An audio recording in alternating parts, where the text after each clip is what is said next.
Hari Om, Namaste and Swagatam. A very good evening to all of you and a warm welcome to Day 3 of the International Gita Forum. I'm Nikita Prasad, your MC for this evening, and I'm delighted to have your presence as we continue this sacred journey together. We begin tonight's session with the chanting of chapter 6 of the Bhagavad Gita, Dhyana Yoga, the Yoga of Meditation. This chapter unfolds the path of inner stillness and spiritual discipline. We are blessed to chant along using the powerful and melodious slides by Pujya Swami Omkarananda-Ji, which will guide us verse by verse, helping us align with the Gita's divine message. Let us now join together and open our minds and hearts to the sacred vibrations of the Bhagavad Gita. Please follow along as we begin the chanting of chapter 6.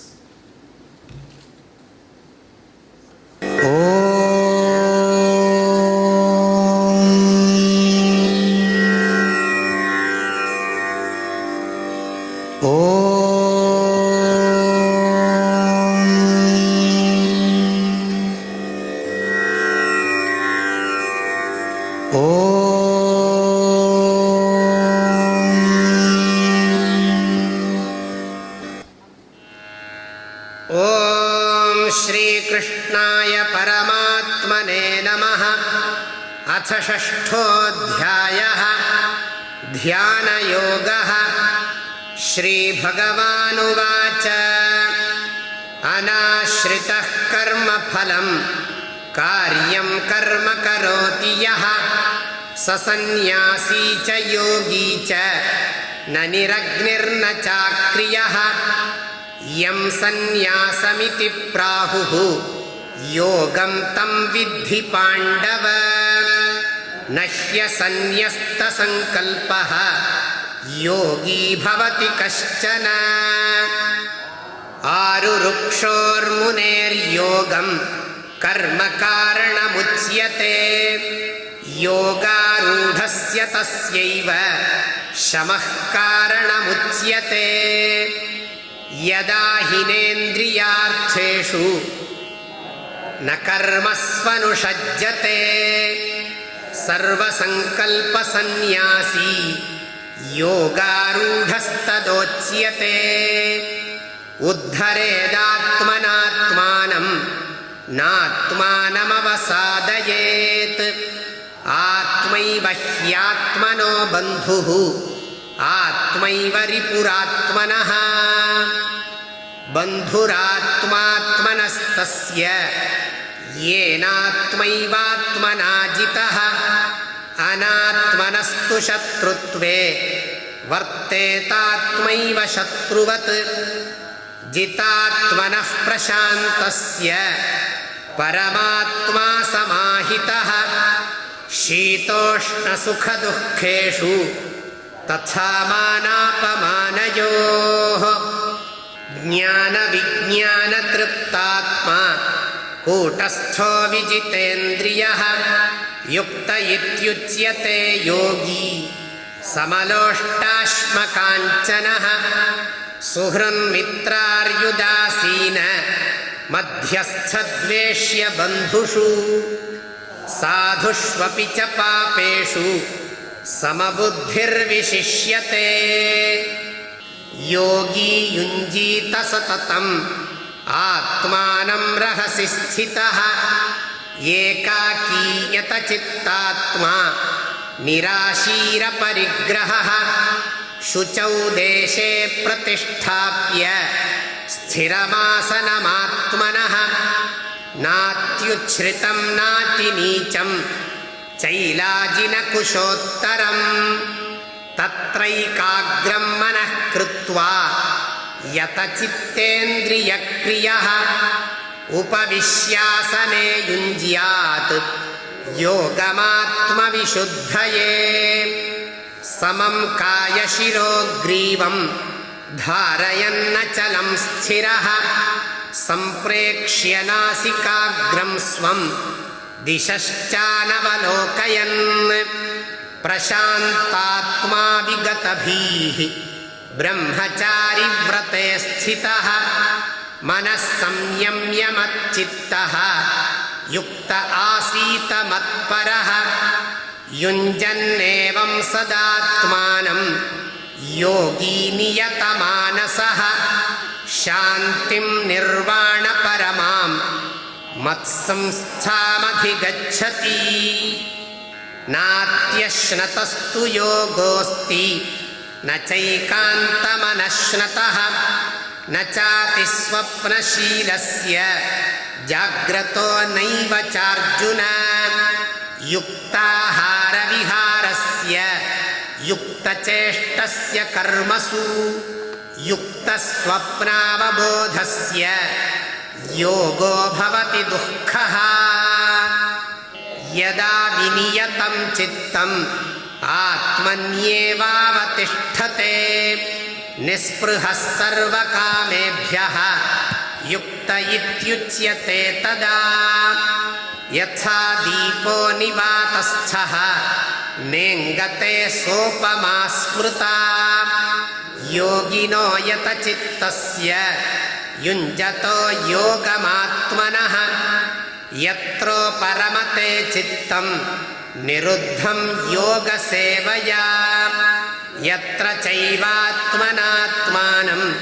पश्यन्नात्मनि तुष्यति सुखमात्यन्तिकं यत्तत् बुद्धिग्राह्यमतीन्द्रियं वेत्ति यत्र न चैवायं स्थितश्चलति तत्त्वतः यं लब्ध्वा चापरं लाभं मन्यते नाधिकं ततः यस्मिन् स्थितो न दुःखेन गुरुणापि विचाल्यते तं विद्यात् दुःखसंयोगवियोगं योगसंज्ञितम् स निश्चयेन योक्तव्यः योगो निर्विण्णचेतसा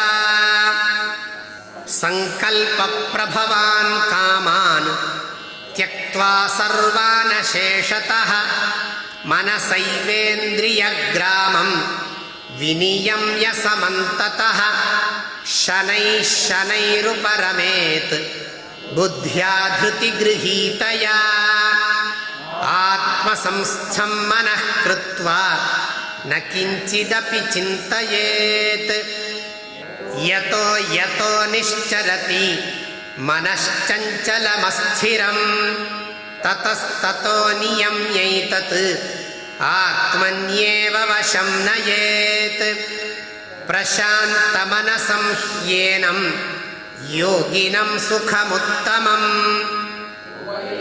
उपैति शान्तरजसं ब्रह्मभूतमकल्मषम् युञ्जन्नेवं सदात्मानं योगी विगतकल्मषः सुखेन ब्रह्म संस्पर्शम् अत्यन्तं सुखमश्नुते सर्वभूतस्थमात्मानं सर्वभूतानि चात्मनि ईक्षते योगयुक्तात्मा सर्वत्र समदर्शनः यो मां पश्यति सर्वत्र सर्वं च मयि पश्यति तस्याहं न प्रणश्यामि स च मे न प्रणश्यति सर्वभूतस्थितं यो मां भजत्येकत्वमास्थितः सर्वथा वर्तमानोऽपि स योगी मयि वर्तते आत्मौपम्येन सर्वत्र समं पश्यति योऽर्जुन सुखं वा यदि वा दुःखं स योगी परमो मतः अर्जुन उवाच योऽयं योगस्त्वया प्रोक्तः साम्येन मधुसूदन एतस्याहं न पश्यामि चञ्चलत्वात् स्थितिं स्थिराम् चञ्चलं हि मनः कृष्ण प्रमाथि बलवदृढं तस्याहं निग्रहं मन्ये वायोरिव सुदुष्करम् श्रीभगवानुवाच असंशयं महाबाहो मनो दुर्निग्रहं चलम् अभ्यासेन तु कौन्तेय वैराग्येण च गृह्यते असंयतात्मना योगः दुष्प्राप इति मे मतिः वश्यात्मना तु यतता शक्यो वाप्तुमुपायतः अर्जुन उवाच अयति श्रद्धयोपेतः योगाच्चलितमानसः अप्राप्य योगसंसिद्धिं कां गतिं कृष्ण गच्छति कच्चिन्नो भयविभ्रष्टः छिन्नाभ्रमिव नश्यति अप्रतिष्ठो महाबाहो विमूढो ब्रह्मणः पथि एतन्मे संशयं कृष्ण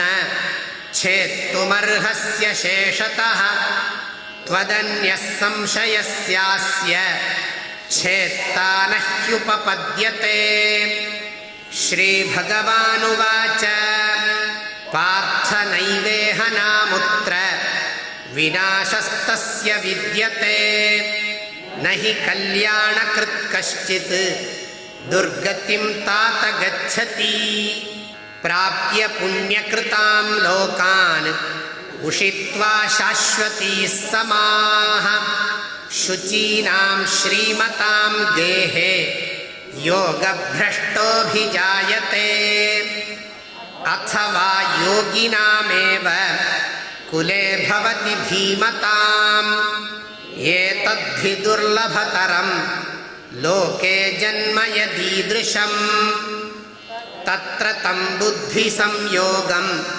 लभते पौर्वदेहिकम् यतते च ततो भूयः संसिद्धौ कुरु नन्दन पूर्वाभ्यासेन तेनैव ह्रियते ह्यवशोऽपि सः जिज्ञासुरपि योगस्य शब्दब्रह्माति वर्तते प्रयत्नाद्यतमानस्तु योगी संशुद्धकिल्बिषः अनेकजन्मसंसिद्धः ततो याति परां गतिम् तपस्विभ्योऽधिको योगी ज्ञानिभ्योऽपि मतोऽधिकः कर्मिभ्यश्चाधिको योगी तस्माद्योगी भवार्जुन योगिनामपि सर्वेषां मद्गतेनान्तरात्मना श्रद्धावान् भजते यो मां समे युक्ततमो मतः ॐ तत्सत् इति श्रीमद्भगवद्गीतासु उपनिषत्सु ब्रह्मविद्यायां योगशास्त्रे श्रीकृष्णार्जुनसंवादे ध्यानयोगो नाम षष्ठोऽध्यायः श्रीकृष्णार्पणमस्तु। Thank you for joining in the chanting. As we settle into this evening's discourse, let us remind ourselves this isn't just a lecture, but a chance to reflect and immerse in the timeless teachings of Bhagavan Shri Krishna through the Bhagavad Gita. These teachings continue to guide, uplift, and enlighten seekers around the world.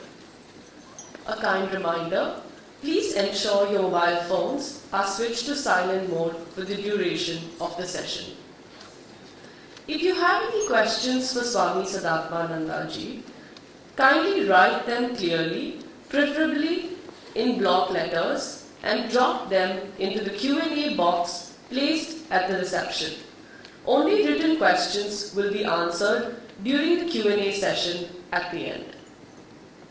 We are happy to inform that few devotees of Swamiji have flown in all the way from India specifically to listen to Swamiji's lecture.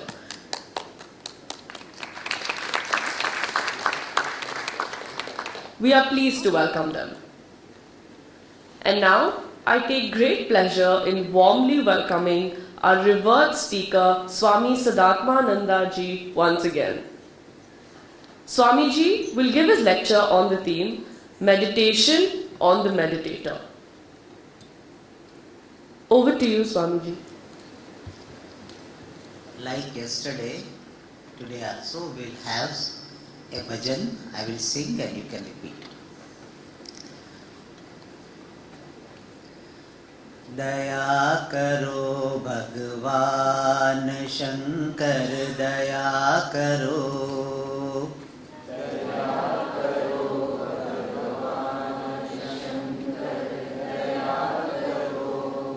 दया करो भगवान शंकर दया करो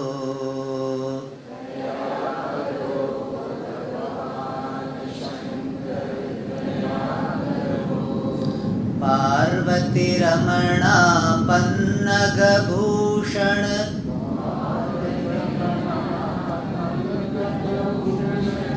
पार्वती रमणा पन्नग भूषण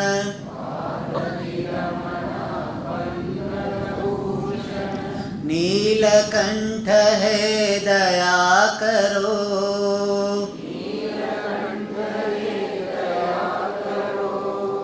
नीलकंठ है दया करो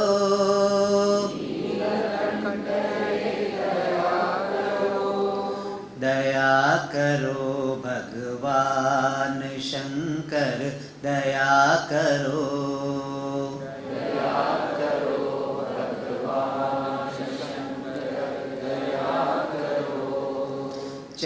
चंद्रशेखरा चंद्रकलाधर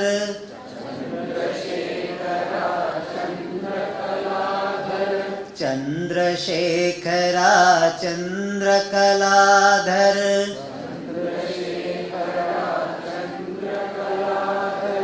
विभूति सुंदर दया करो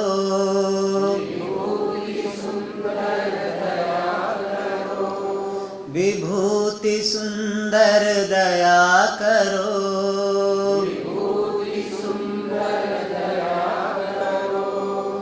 दया करो भगवान शंकर दया करो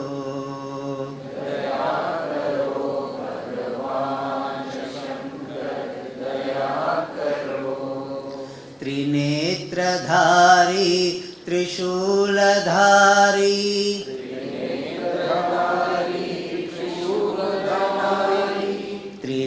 त्रिनेत्रधारी त्रिशूलधारी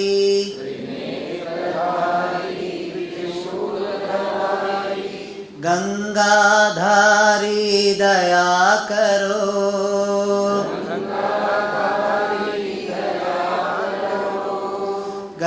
गंगाधारी दया करो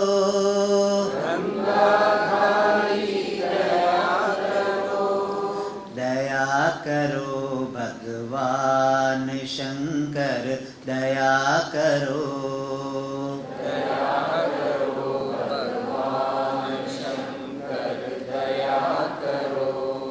दया करो भगवान शंकर दया करो भगवान शंकर दया करो दया करो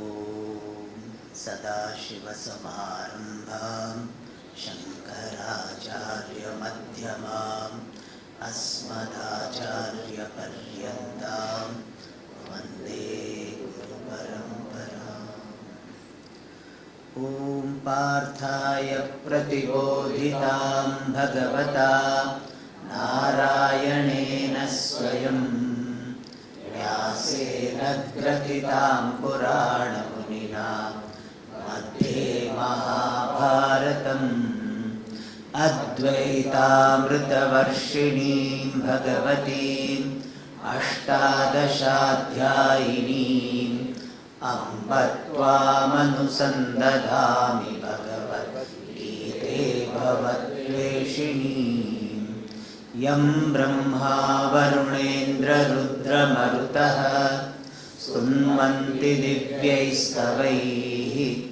वेदैः साङ्गपदक्रमोपनिषदैः गायन्ति यं सामगाः ध्यानावस्थिततद्गतेन मनसा पश्यन्ति यं योगिनः यस्यान्तं न विदुःसुरासुरगणाः देवाय तस्मै नमः देवाय तस्मै नमः.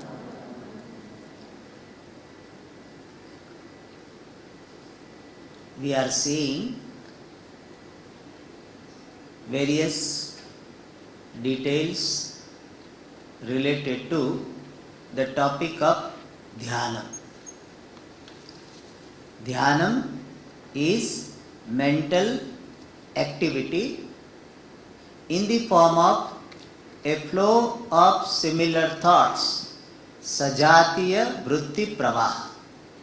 Manasa vyapara, mental activity in the form of sajatiya vritti pravaha, a flow of similar thoughts centered on the object of meditation. And in initial stage, the object of meditation is Ishvaraha, technically called Saguna Brahma. Saguna Brahma is a technical name of Ishvara, the Lord. And regarding this Dhyanam, we have seen there are three factors. One is Dhyaya, one who is to be meditated upon. It can be the Lord with a particular form, or it can be the Lord with cosmic form. Ekarupa Ishvara or Vishwarupa Ishvara.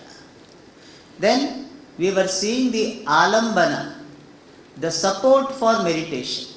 It can be in the form of Pratima, this Vigraha, the idol, or it can be Pratika in the form of Shivalinga, Shaligrama, flame, or even sound symbol in the form of Omkara or some mantra.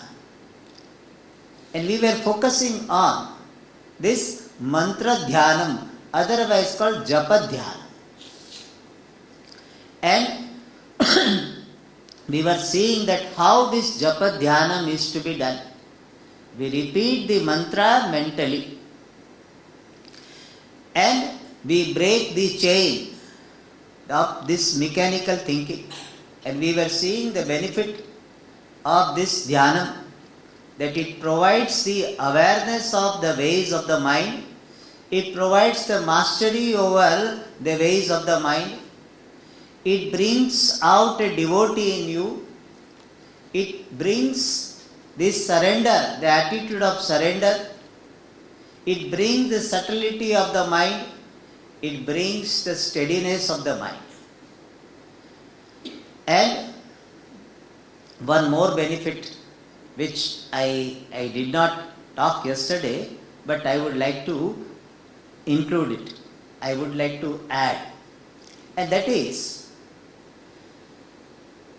Japa Dhyanam, where we are repeating the mantra mentally, can be used for appreciating Shantihi, peace, silence.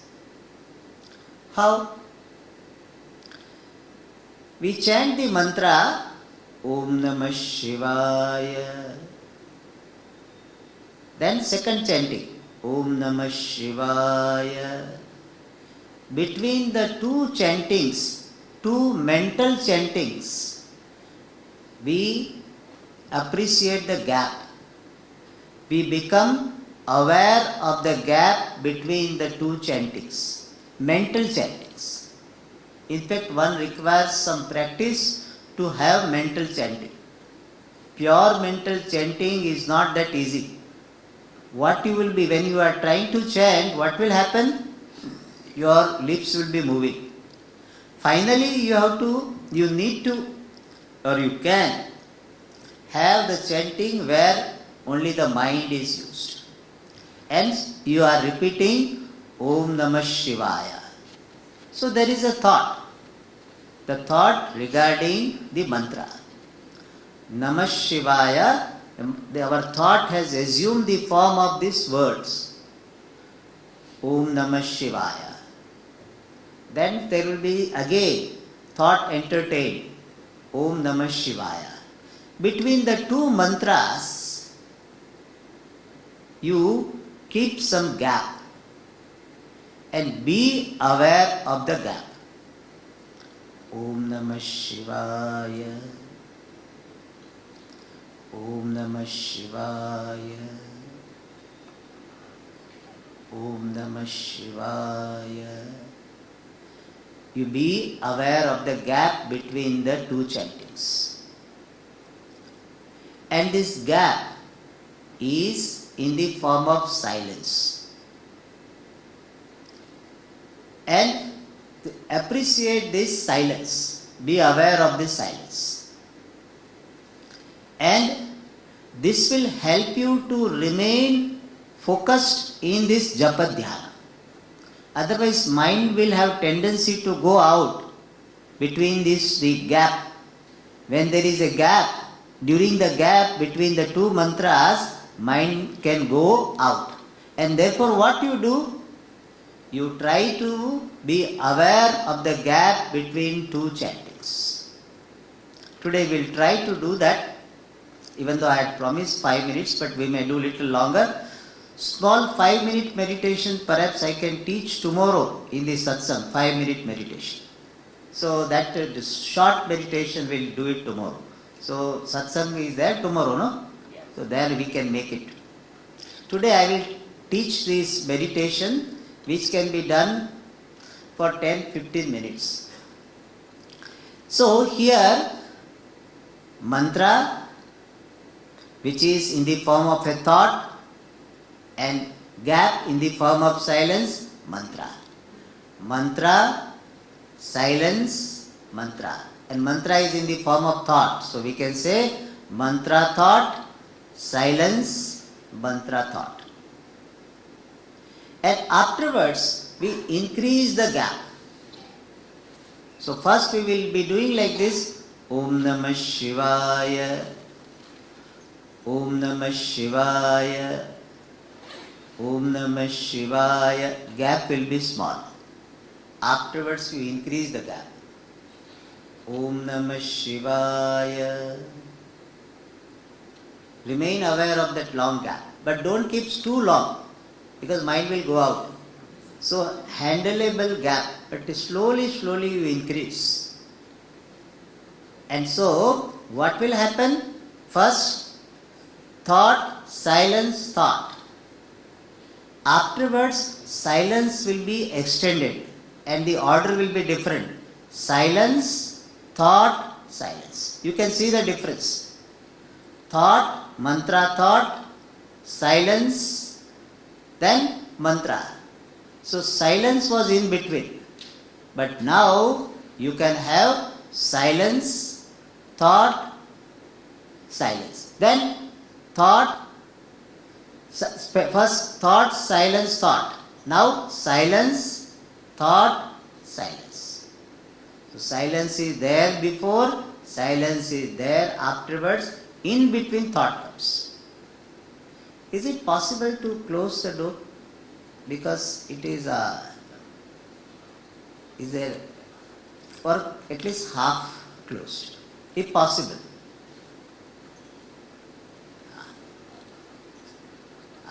Yes.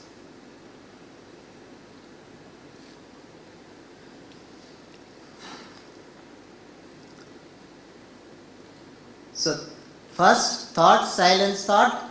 Now silence, thought, silence. Which is Swamiji used to explain this with a very beautiful example. Most of you must be aware of this Rasa Leela by Lord Krishna with Gopi. And in that Rasa Leela means the dance. What was the arrangement? It is not there was only one Krishna. There was Gopi, Krishna, Gopi. Gopi, Krishna, Gopi. Angana Antare Madhava. Angana means Gopi. Gopi, Krishna, Gopi. Similarly, thought, silence, thought. Afterwards, your focus is different. Then what will happen? Madhavam chantarena angana. Means what?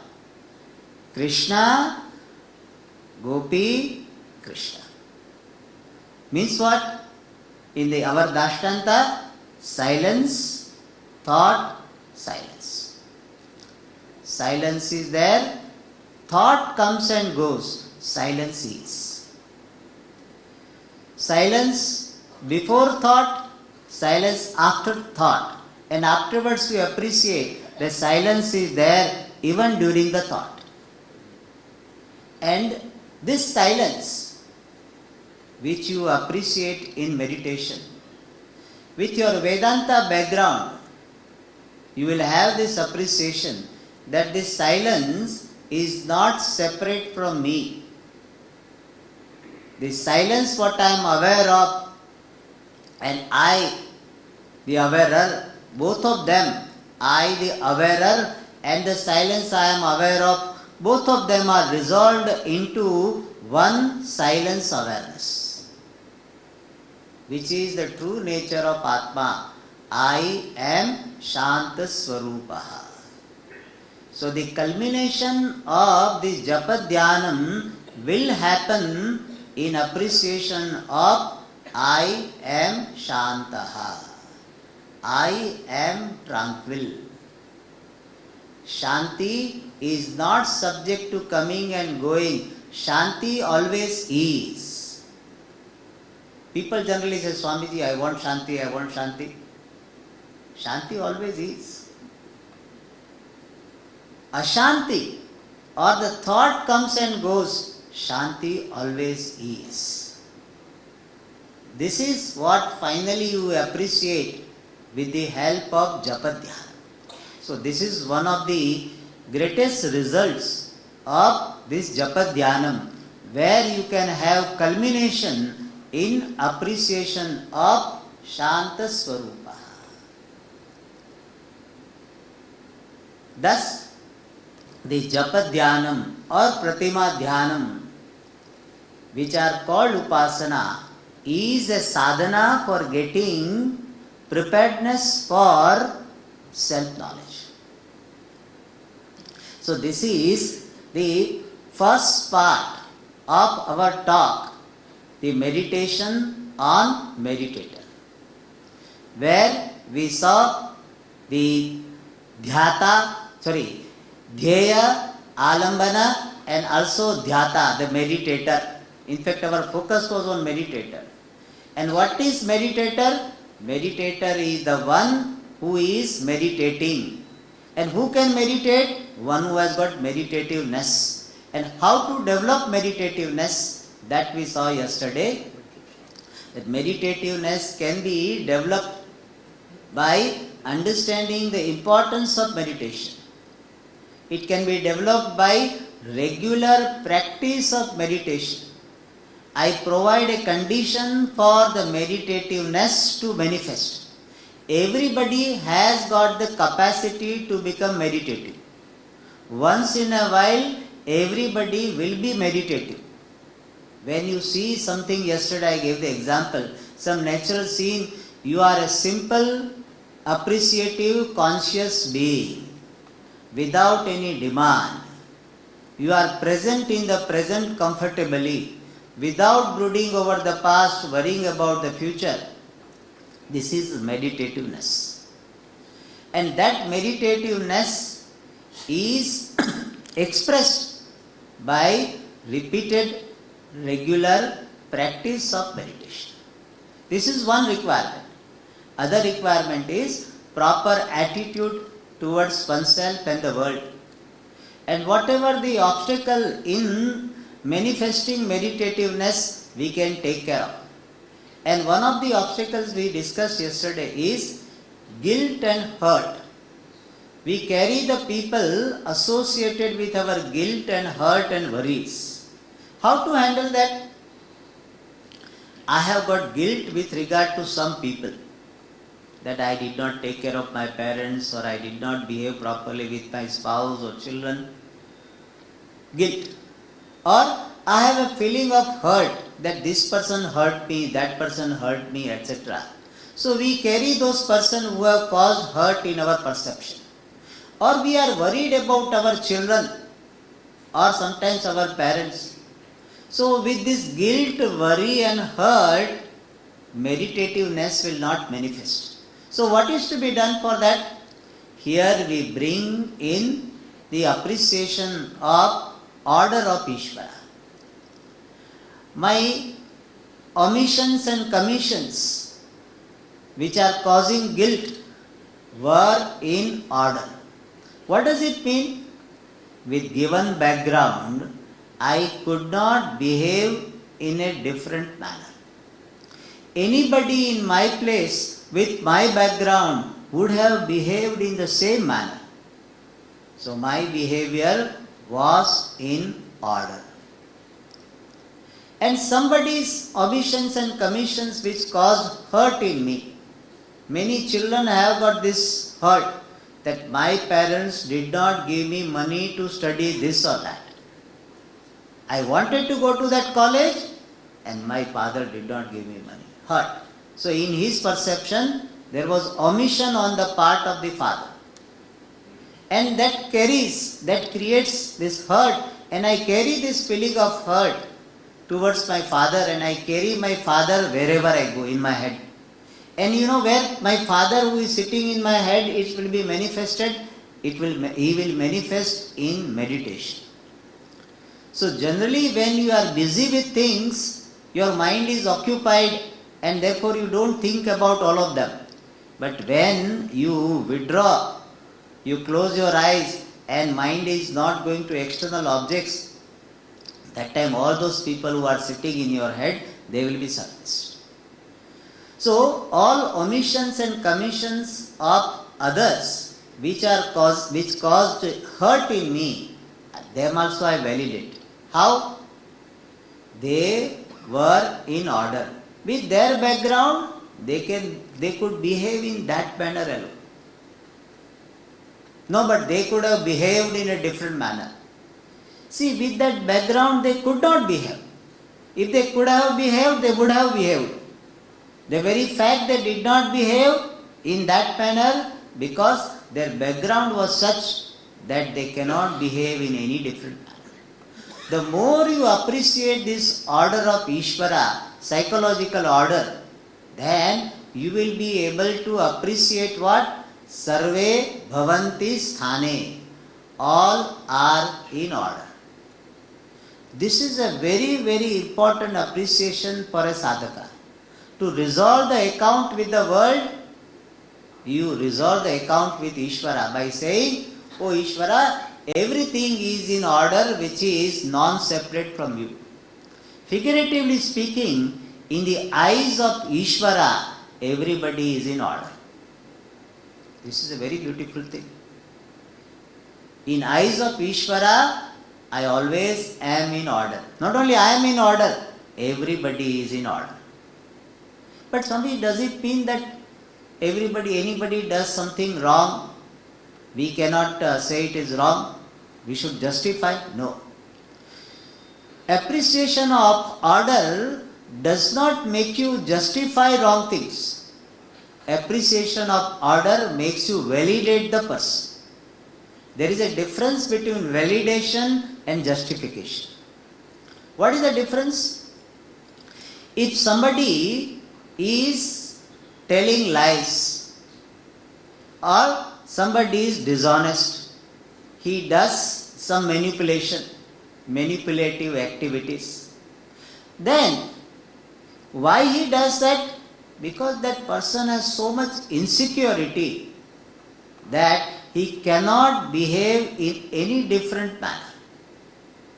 So when I see the background of the person, I can appreciate. If I were in his place or her place with his background, not my background, then I would have behaved in the same manner. This is called validation of the person. I am not saying what he did is right. To say that what the person did is right, even though it was wrong, that is called justification. To say that person has done right is justification. To say that what person did is understandable, it is called validation. So you can validate any person in the world. Whatever that person has done, you can validate the person. And when you validate other person, you are free from that person. Otherwise you are carrying that person in your head. Why he did like this? Should not have done like this. So unnecessary you are carrying. Your head becomes very heavy. And if you validate the person, then he said what he did is understandable. What he did was not right. What he did was wrong as per dharma. But what he did is understandable. Then what will happen? You will be able to validate the person. You can keep the outside people outside. That is what in the 5th chapter Bhagavan says. Sparshan krutva bahir bahyan. Let outside people, outside objects remain outside. Don't carry them in your head.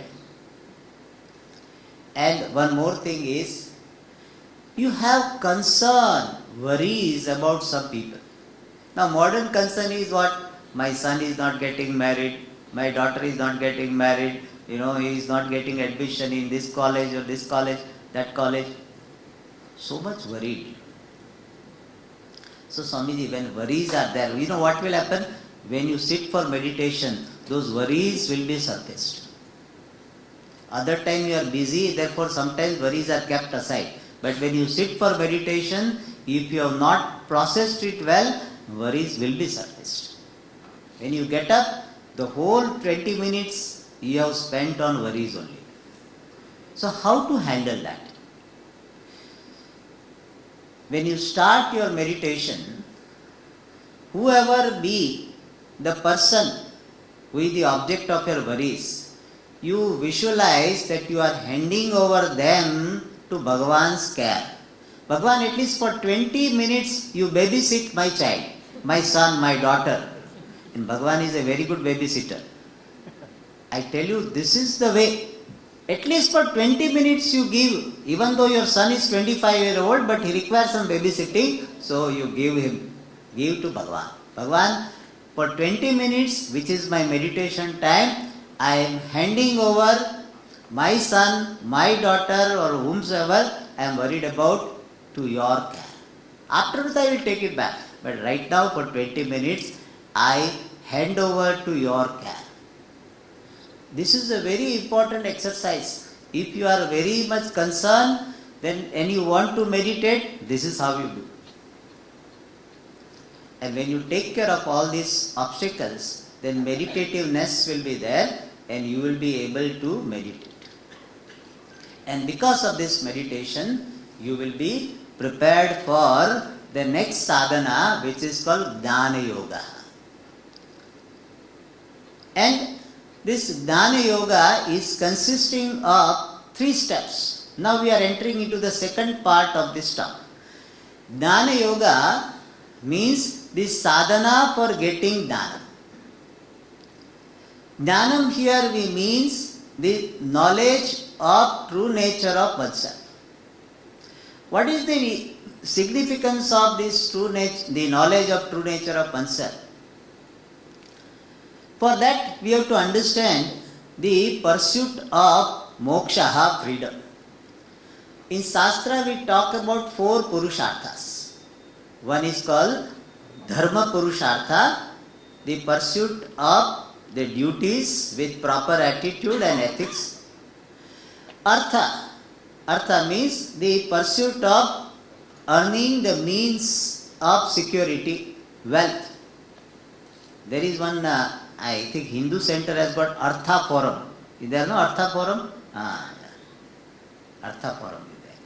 Third is Kama Purushartha, sense pleasure.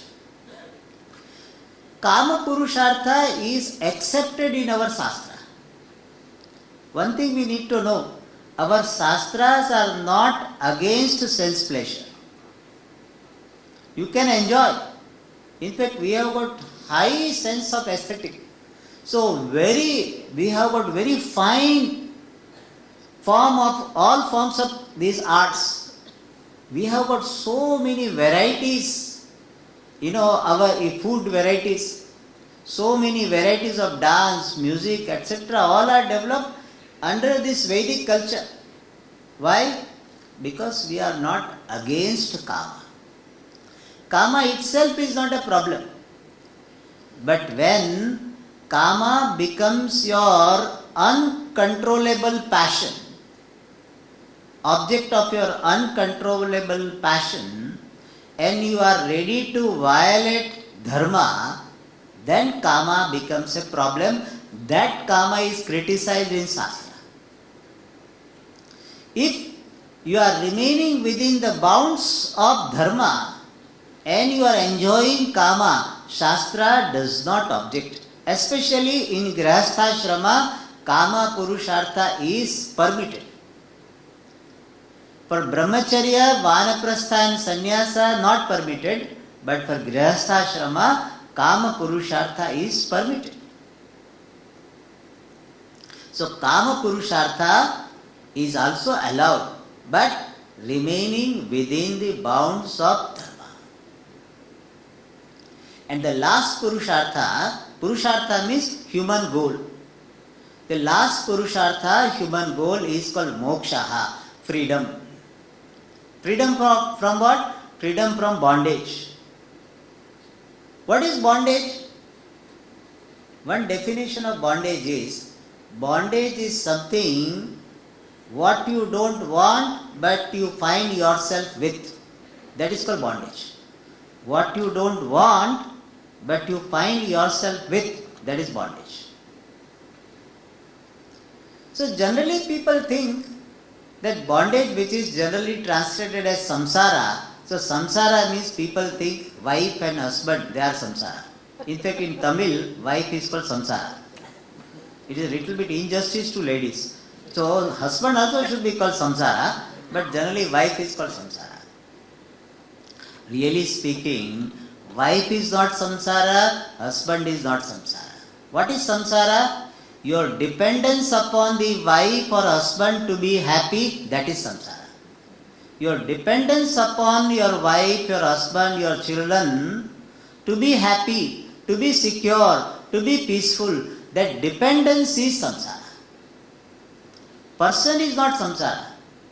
If wife alone is samsara or husband is samsara, then those who are unmarried, forcefully unmarried, means they could not marry and therefore unmarried, they should be free because they are not married. They don't have wife. They should be happy. They should be free from samsara. It is not. So remember, no person is samsara. So never blame that. See, many people have this. I didn't want to get married, but my father forced me to get married. Swami, therefore I got into samsara. Don't say like this. Even though people not only when things are not going well, they say like this. When things are okay, they don't say. But when things are not going okay, they will say that I didn't want to get married. Swamiji, I also want to be sannyasi like you, but my... So, remember, nobody makes you samsari bound. Samsari means bound. Don't blame the world. As long as you are blaming the world, you have not started your spiritual journey. Spiritual journey starts with stop blaming the world and take the responsibility for your problem. Take care of your own baby.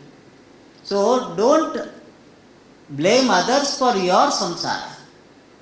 So samsara is dependence upon the world to be happy. And that dependence is because of my sense of limitation. I feel that I am only this much. I am so limited in terms of knowledge, power, everything. So I am a limited being.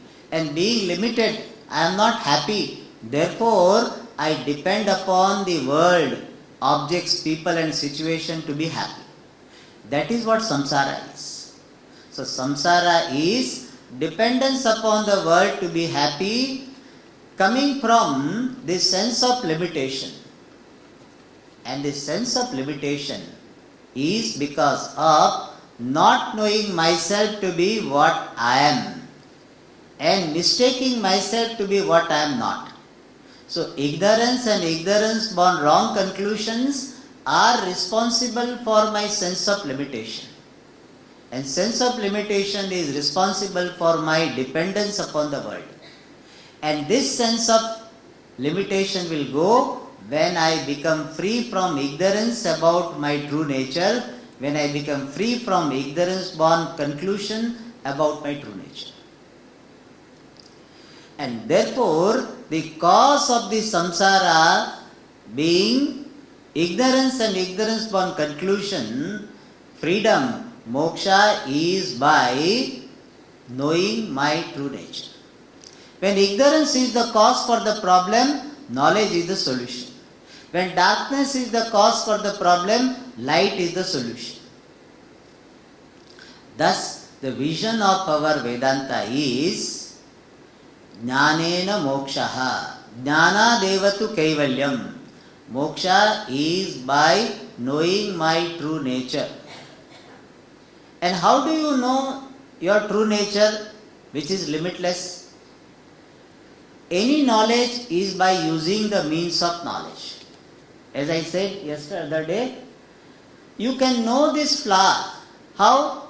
By using the means of knowledge, which is your eyes. You can hear the sound using your ears. Similarly, for knowing the self, you have to use appropriate means of knowledge. An appropriate means of knowledge is not perception, because the self is not available for perception. The self is behind the organs, not available for objectification by the organs, therefore not perception, nor perception-based inference, only the scriptures, the Upanishads. Vedanta is the means of knowledge. Vedanto nama Upanishad Pramanam. Vedanta is the means for knowledge. And this Vedanta cannot be studied independently. This is one important thing we have to highlight in modern days. People think that Swamiji, I am PhD, I am a great scholar, I was always gold medalist, and therefore, Swamiji, what is this Vedanta? I can study by myself. I have always, Swamiji prepared everything in my college. I did not attend the classes. I just prepared by myself and I got very good marks. In fact, when we were studying, most of the subjects were not completed. We had to study by ourselves and then prepare and then go for exam. We did it. So here also we think that if I can do in college, why not here? So many people think that I would study Vedanta by myself. I would like to study Vedanta because Vedanta is the means of knowledge, but I would study by myself. I believe in this self-dependence. I don't want to depend upon others. That type of approach doesn't work. Why? Because the words of Vedanta will be revealed when they are handled by a traditional teacher. It is something like modern example if I can give is, if you have a pen drive. Earlier I used to say CD, now I say pen drive. Because CD many of you may not be knowing. So this pen drive you have. In this pen drive there is a nice music. All musicians, many musicians, music is recorded there. And now, that pen drive you put near your ears. Will you hear? Will you hear something? Tum tum tum tum chum chum chum something? You will not hear. Even though it is there, pen drive it contains music, but if you keep near your ear, you will not hear anything. What do you require? You require a device. Some player or computer or something is required. When you put it there, music will be manifested. So our shastras are like that pen drive or CD. You have to put the shastra pen drive or shastra CD into CD player or pen drive player device. Our teachers are like this computer, and when this pen drive is put associated with this shastra, the teacher device, then only the teaching will be revealed. Why is it so? Because the language of shastra is such, the style of communication is such that if you try to read by yourself, you will not understand. I will give you one simple example. We have got 10 Upanishads which are considered to be the major Upanishad, main Upanishad. Isha Keda Katha Prashna Munda Mandukya Tittirihi Eitareyam Cha Chandogyam Brihadaranyakam Tatha. This Isha Keda, these 10 Upanishads are there. First Upanishad is Ishavasya Upanishad or called Ishopanishad. And Ishopanishad starts with the Shanti Patha. Purnamada Purnamidam Purnat Purnamudachyate Purnasya Purnamadaya Purnameva Vashishyate. You must have heard this mantra. If you take the literal translation, you know what is it? That is whole. This is whole. From the whole comes the whole. When you take out the whole from the whole, what remains is the whole. Now you tell me, what did you understand from this? Only whole will be, H-O-L-E, whole will be there. What do you understand? Even if you have the translation, you will not understand. Therefore, tad vijnanartham guru meva bhigachet. One should go to the teacher and learn. In fact, I generally say this. With the help of Guru also people are not understanding. Imagine without the help of Gurus. And therefore, we need to be humble, accept our limitations and go to the Guru, listen to the scriptures from the Guru with Shraddha, with devotion. This is called Shravanam. Simple definition of Shravanam is listening to the teacher, listening to the scriptures from a traditional competent teacher is called Shravanam. Systematic and regular. Listening to the scripture from a systematic, from a traditional teacher is called Shravanam for a length of time. And when you listen to the scriptures from a traditional teacher, then you get the vision of Shastra about yourself. And Shastra says, you are not bound Jiva, you are limitless Brahma. Sthula Sukshma Karana Sharirad Vyatiriktaha Satchidananda Swarupaha Atma Tvam. You are the self who is of the nature of existence, consciousness, and you are different from this body, mind, sense complex. So you are ever free. You really don't have to become free. You are ever free when you understand what really you are. This is the vision I get about myself from the scriptures. Many people ask these questions. That Swamiji, Atma is inside. Then to know the self, we have to look inside. Why should we study outside Shastra? This is one question. Atma is inside. Shastra is what? Outside. So why should I study outside Shastra to know inside Atma? And they tell the story also. There is one old lady, she was searching for the needle and people join and they also searching. And after some time somebody asked that, Amma, where did you lose this needle? She said, I lost inside the hut. Then why are you searching? Oh, because light is not there, so I am searching outside. And similarly here, he said, you are doing like that. Atma is inside and Shastra is outside. So why should you resort to outside Shastra for knowing the inside Atma? You should look within. Now, if you are told, look within, where will you look, you tell me? If you look within the body, what will you find? The stomach is there, kidney is there, heart is there, intestine is there. All these you find. What is the meaning of look within? Oh, no, you look within your mind.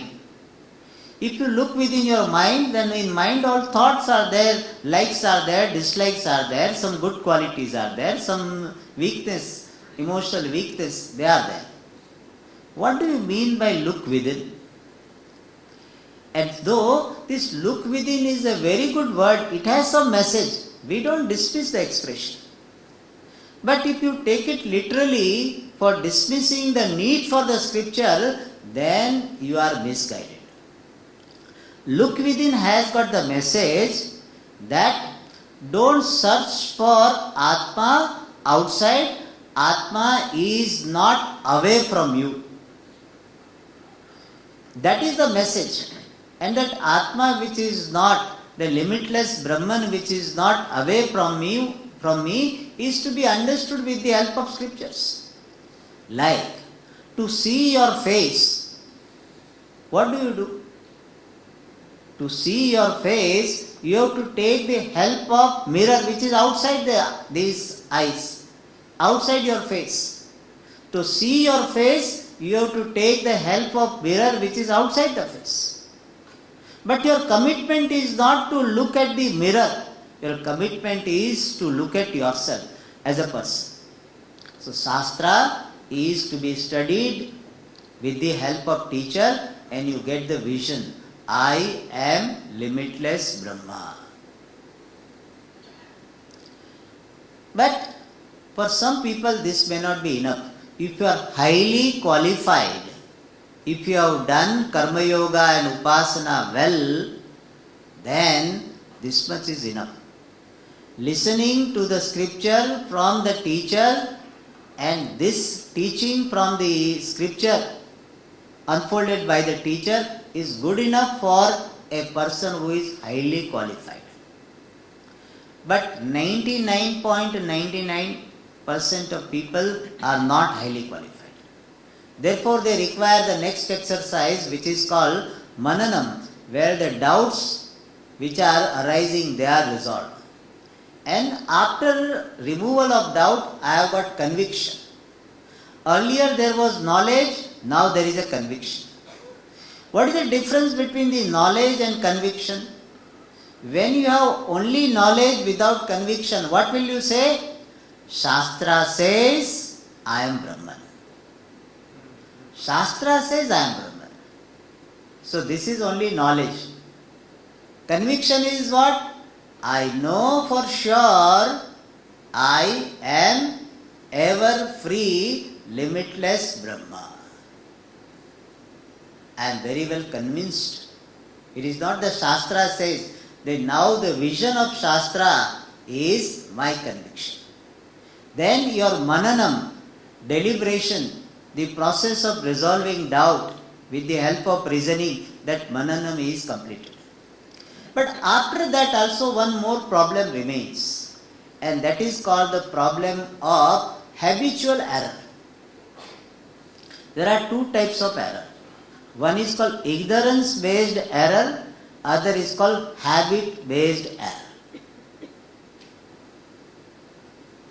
If you do not know where this particular switch is, and therefore his switch is on the right side and you try to search in the left side.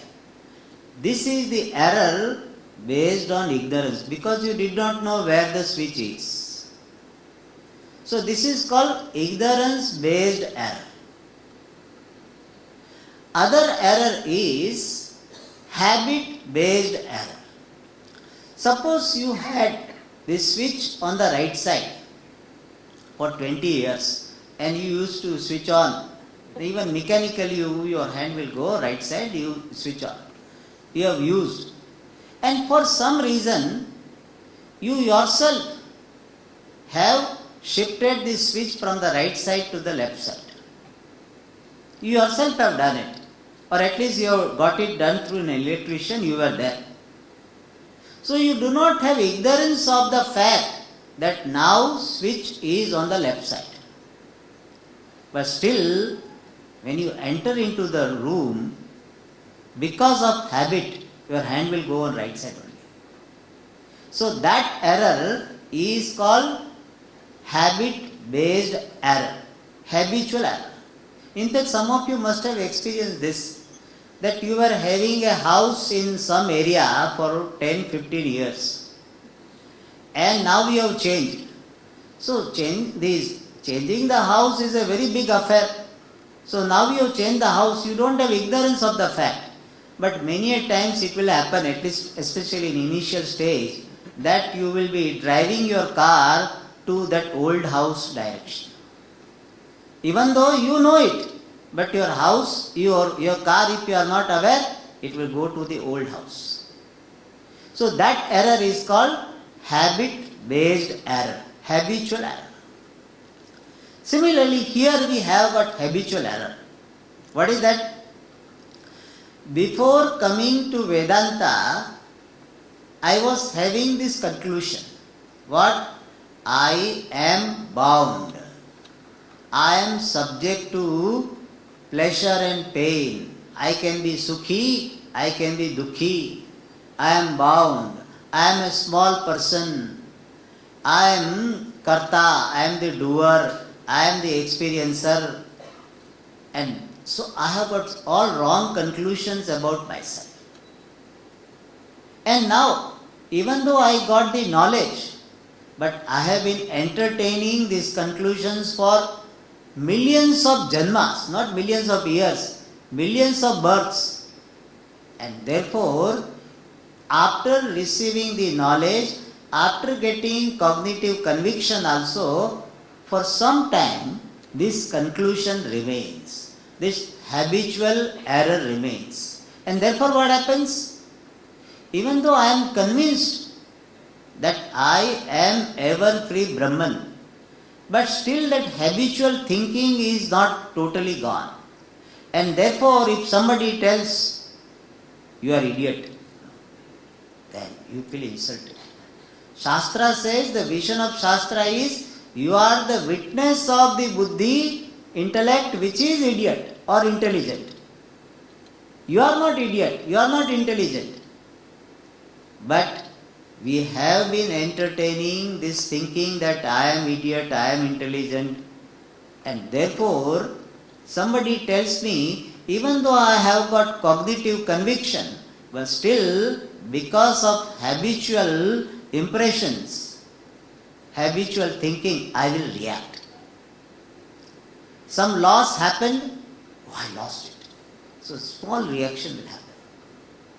And that is because of habitual error.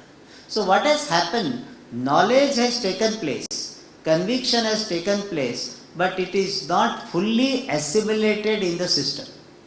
As a person, it is not fully assimilated. For assimilation of knowledge or otherwise removal of habitual error, we have got the sadhana called nididhyasanam, which is called contemplation, which is called swarupa dhyanam. Earlier was rupa dhyanam, Ishvara rupa dhyanam, now it is swarupa dhyanam, contemplation upon my true nature. This is otherwise called nirguna dhyanam, because I am appreciating my attributeless, limitless nature of being Brahman. So this dhyanam is nididhyasanam. And in fact, in the 6th chapter, this nididhyasanam, this contemplation is more emphasized, more elaborated than other dhyana. And here also 3 factors are there. The first factor is dhyayam. Dhyayam means the object of meditation. What is the object of meditation? Your object of meditation is I, the subject, myself.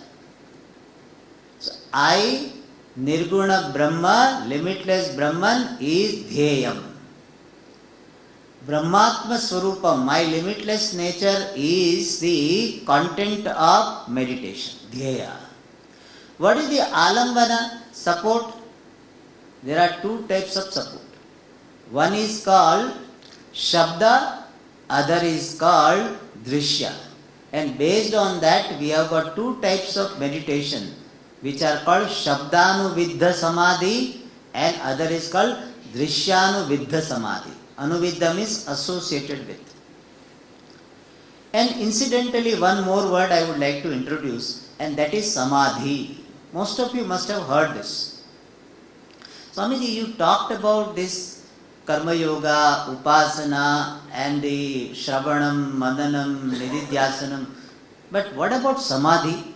People are very fascinated by Samadhi.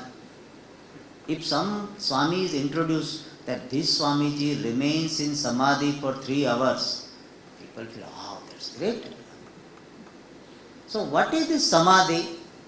Samadhi is nothing but mature state of Nididhyasanam contemplation.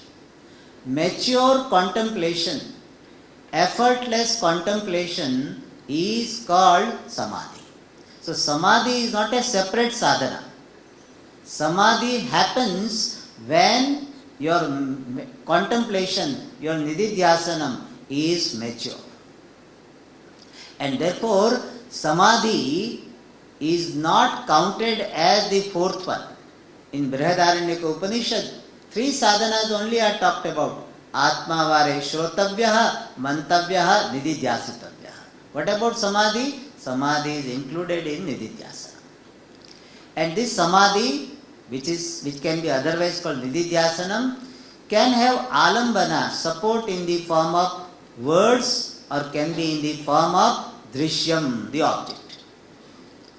What do we mean by Shabda? The word says the alambana, the support for contemplation. We can pick up some words of Vedanta, like asangoham. One word of Shastra, I am asangaha. And that itself I keep on repeating. And I keep on appreciating how I am asangaha, unaffected. Whatever happens at the level of physical body, whatever happens at the level of subtle body, or whatever happens in the external world, I remain unaffected. I am asangaha. So I pick up the word of Shastra and contemplate. That is called Shabdanuviddha Samadhi or Shabdanuviddha Dhyanam. So meditation, Anuviddha means associated with Shabda, with the help of Shabda. And the other one is Drishyanuviddha, where I take the help of some object. The object can be internal or external. Internal object is in the form of thought. So I first focus on the thought. I become aware of thoughts, any thought. And then from the thought, I appreciate the witness of the thought. These all thoughts are illumined by the witness of the thought. And that witness I am. This type of contemplation is called Antara Drishyanuviddha Samadhi. The meditation where alambana is the thought which is an object. And another one is Bahya Drishyanuviddha Samadhi, where I take up any object. I take this flower and I meditate upon this flower. This flower has got 5 aspects. Asti, bhati, priyam, rupam, nama chetyamsha panchakam, adyatrayam brahma rupam, jagad rupam tatodvayam. Don't bother about Sanskrit, this is for myself. So, for this communication I am just telling in Sanskrit. And those who are familiar, they will be able to relate to. This object has got 5 aspects. One is asti, flower is, existence. Second is flower is evident, bhati, it shines, is evident. Third is it is having some utility, priyam, it is dear, it is useful to someone. So this flower has got existence, it is evident, and it is priyam, it is useful to someone, at least someone. And the fourth aspect is it has got a name, flower. And fifth is it has got a form, it has got attributes, nama, rupa. These are the 5 aspects in every object, whether it is a mic or table or carpet, whatever. And Shastra says, out of these 5, asti, bhati, priyam are manifestation of Satchidananda Brahma. Sat Brahma is manifesting as flower is. Chit Brahma is manifesting as flower is evident, flower shines. And the Ananda Swarupa Brahma is manifesting as Priyam, being useful. So these 3 are manifestation of Sat Brahma. And Nama and Rupa, name and form, are the aspects of the world which are subject to change. So I focus on existence, consciousness, and the Ananda, which are manifesting as ease, shines, and being useful. So every object is nothing but manifestation of Brahma. So, and that Brahman, Asti, Bhati, Priya, Sat, Chit, Ananda, Brahma, I am. In this manner, meditation is done. This is called Bahya Drishyanu Viddha Samadhi, the meditation associated with external object. Earlier one, meditation associated with the internal object called thought. Thus, we have got various types of meditation based on the alambana, the support. It can be shabda, it can be drishya. And here also, dhyata, the meditator, is very important. If meditator is not having meditativeness, he cannot do contemplation. And how one can have meditativeness with regard to the second type of meditations? Remember, we have been discussing 2 types of meditation. One is meditation on Ishvara with a particular form or cosmic form. Second is meditation on my true nature, which is limitless Brahman, Satchidananda Brahma. The second meditation, called Nididhyasanam, also has to have a person who is having meditativeness. If meditativeness is not there, meditation is not possible. And how I can bring about, how can I manifest the meditativeness with regard to this meditation? For that, first condition is, I need to have clarity and conviction about my true nature. In other words, if I have not done Shravana and Manana, Nididhyasanam is not possible.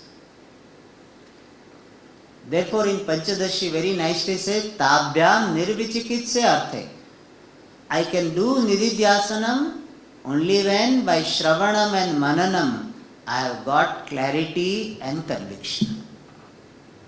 Nowadays people want to jump to Nididhyasanam right away. And they fail miserably. Therefore, do sufficient Shravanam, sufficient mananam, get clarity, get conviction, I am Brahma. Not that Shastra says I am Brahman. I know I am Brahma. Like if I ask you, what is your name? So do you scratch your head? Generally not. If I ask you, you are male or female, do you scratch your head? Oh, Swamiji, people call me male. Do you say like this? When you have to fill up the form male or female, what to write? Do you ask somebody what to write? You don't ask. So how much conviction you have, even though according to Shastra it is a wrong knowledge, it is a knowledge based on your identification with the body, but how much clarity and conviction you have? You don't have any doubt about it. Similar clarity and conviction is required that I am Brahma. You do not have any doubt about it, you do not have any vagueness about it. When that type of clarity and conviction is there, then only you are fit for Nididhyasana. Then only meditativeness will manifest. Otherwise you will be simply repeating something. Aham Brahmasmi, Mano Buddhya Ahankara Chittani Naham. It will be just repetition of a nice stotra. And sometimes that is called Ahangraha Upasanam. It is not Nididhyasana. There is a difference between the Ahangraha Upasana. Ahangraha Upasana means this meditation where the object of meditation is taken as oneself. That is called Upasana. Ahangraha Upasana. Nididhyasana is that where you have got conviction. So when you do this meditation after conviction, it is called Nididhyasana. If you do meditation before conviction, that I am Brahman, then it is technically not called Nididhyasana. It is not called contemplation. It is called only Upasana. That also is good.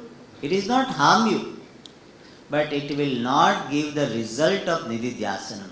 The result of Nididhyasana is removal of habitual error.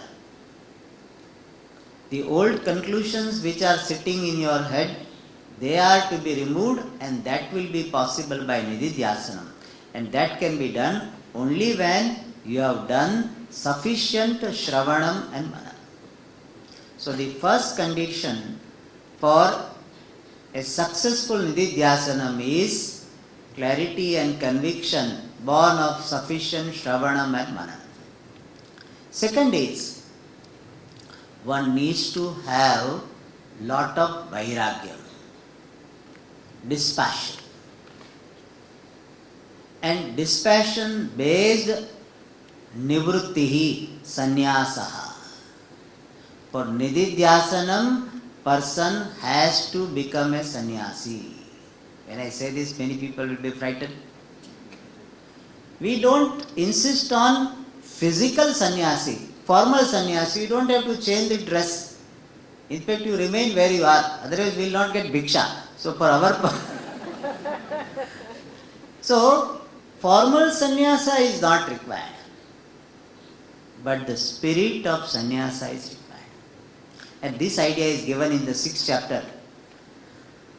Arurukshor muner yogam karma karana muchyate yoga rudasya tasyaiva shamah karana muchyate. This is 3rd shloka, 6th chapter.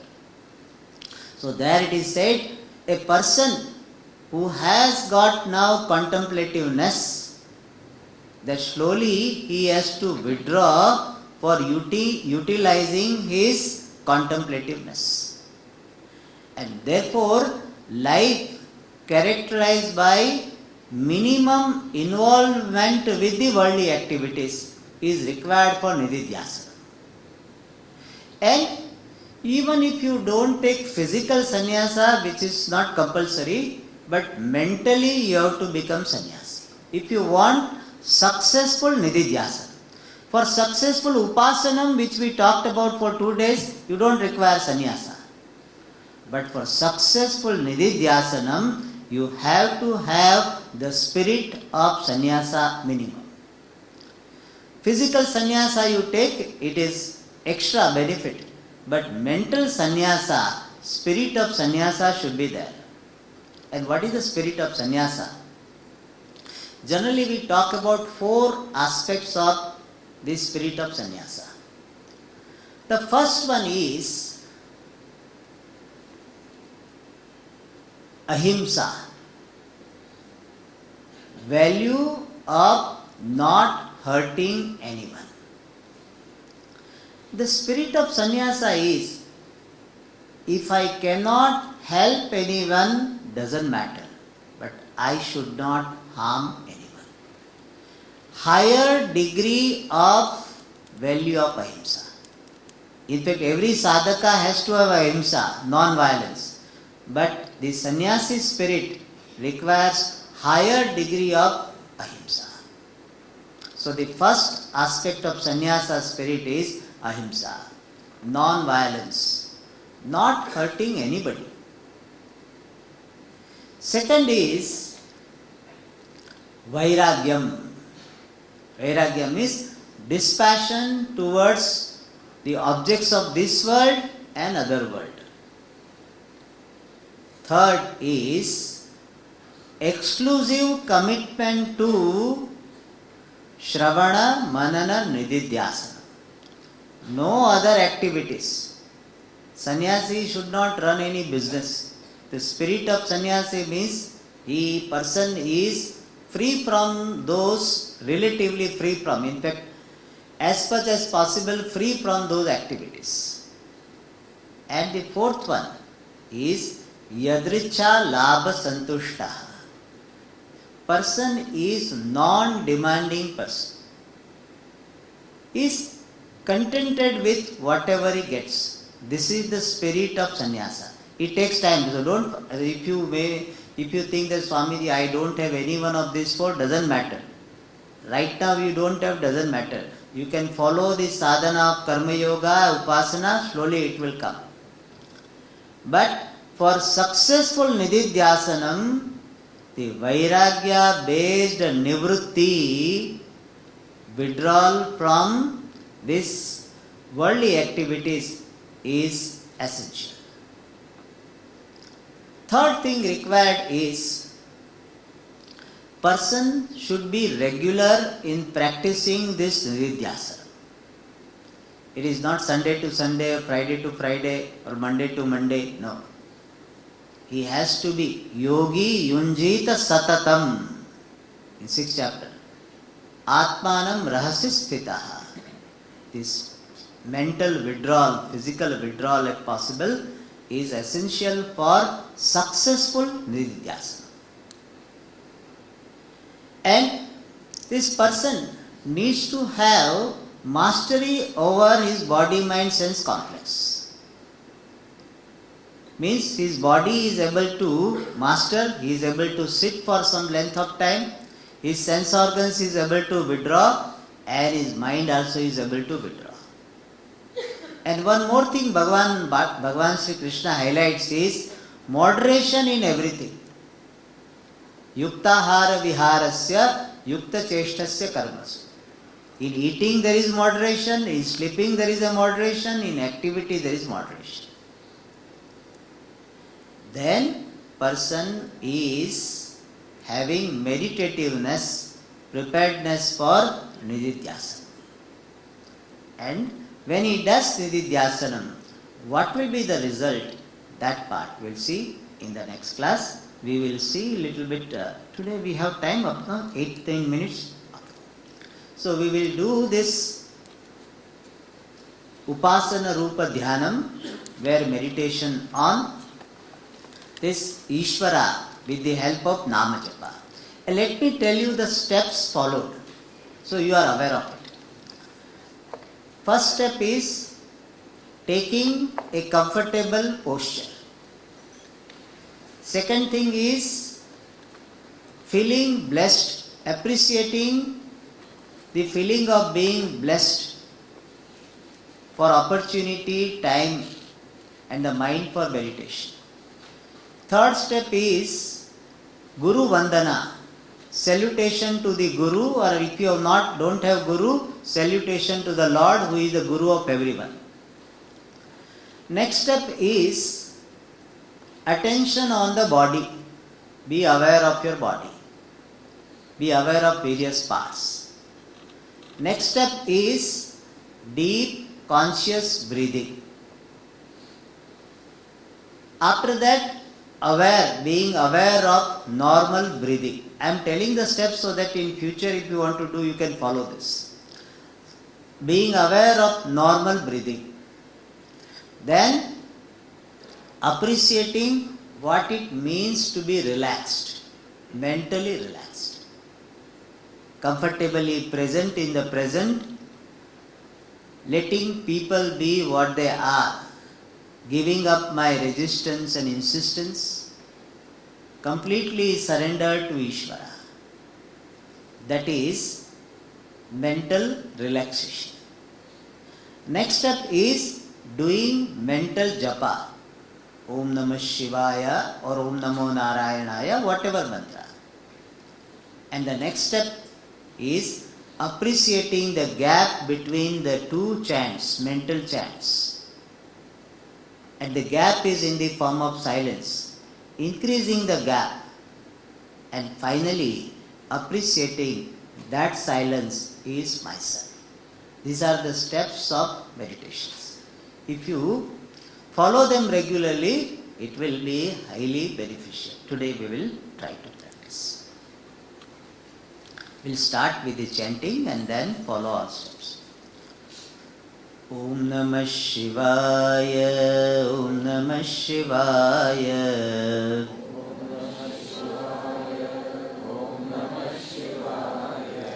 Om Namah Shivaya, Om Namah Shivaya.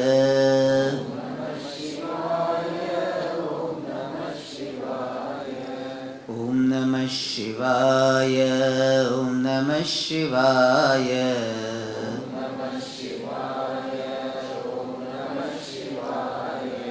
Om Namah Shivaya, Om Namah Shivaya.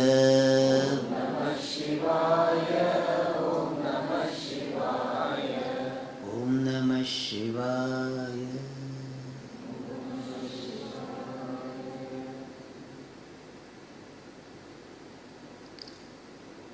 A comfortable posture.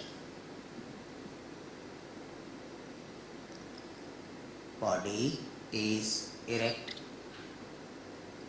face looking straight. The eyes are gently closed.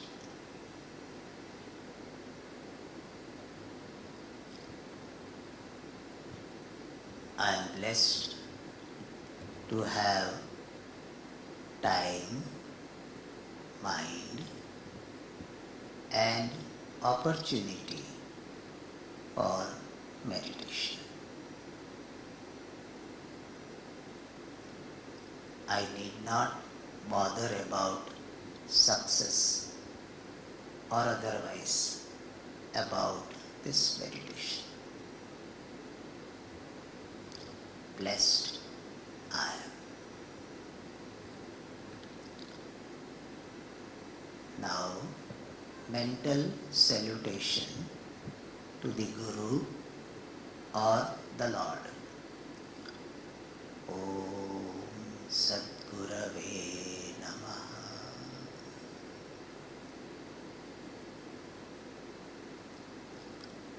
Now, complete attention on the physical body. I am aware of this body.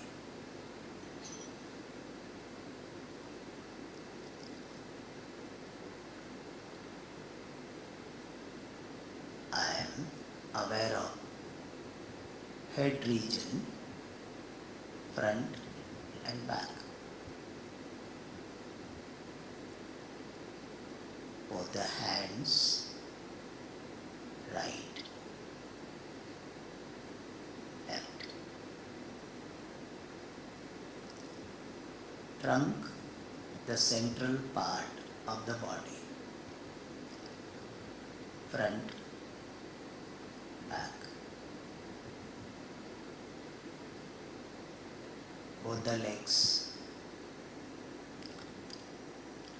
right, left.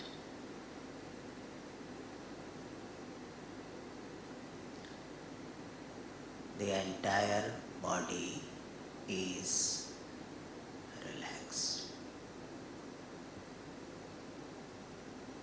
Relaxed. I am aware of this body, objective about this body. I respect this body, care for this body, objective about this body.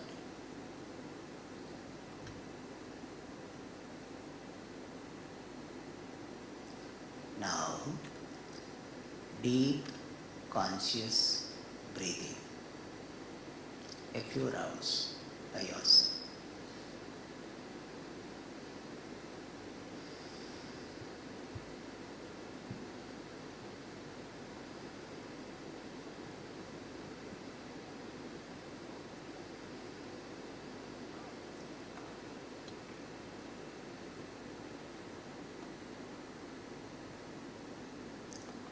Now, let there be normal breathing. I just remain aware of it.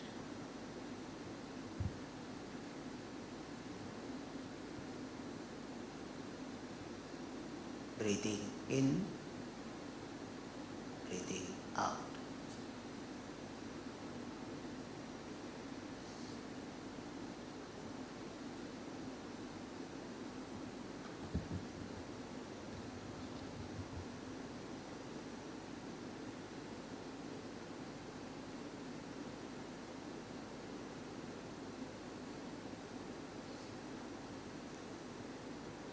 Now,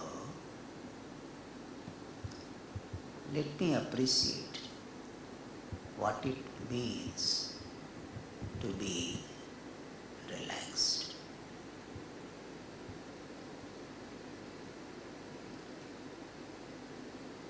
I let go of all brooding or regret about the past.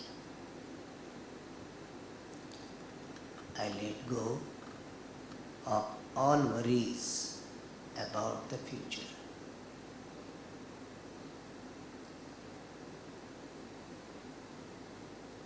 If I am concerned about anyone,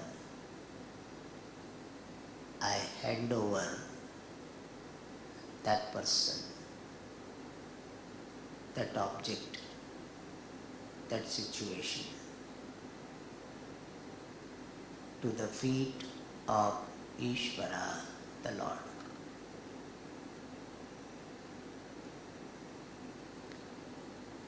I am free from all worries about anyone. Relaxed I am. Relaxed I am. I can be relaxed. It is nice to be relaxed. I am relaxed. Relaxed I am.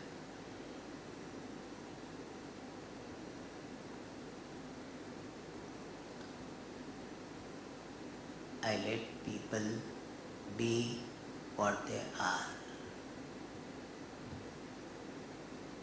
I drop my resistance and insistence on how they should be.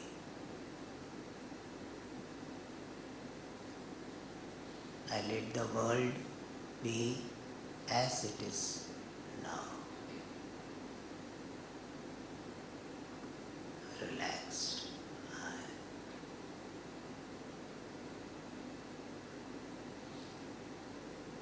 Now, with this relaxed mind, mentally I chant this mantra.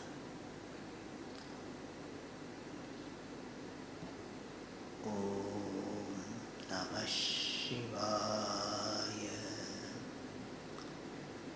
Om Namah Shivaya.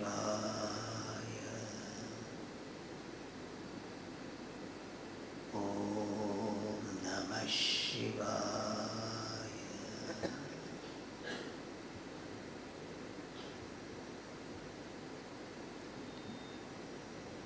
Now, appreciate the gap between the two chants.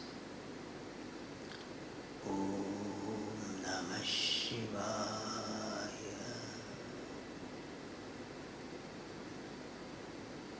Om Namah Shivaya.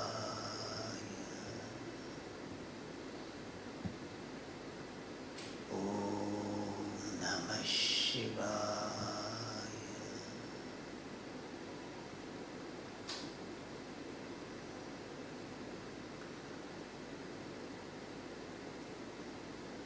Chanting silence. Chanting.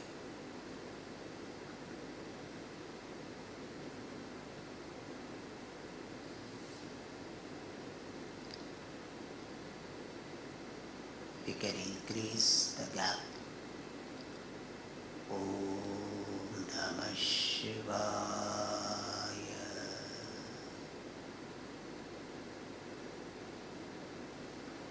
Om Namah Shivaya.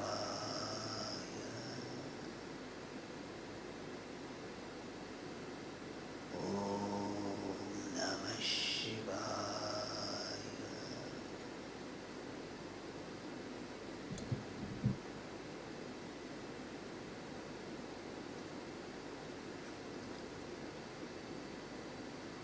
Shanti, peace, is not coming from outside.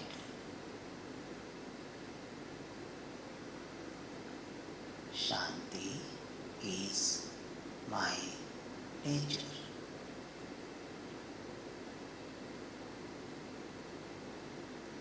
I am Shantaha, tranquil, peaceful. I.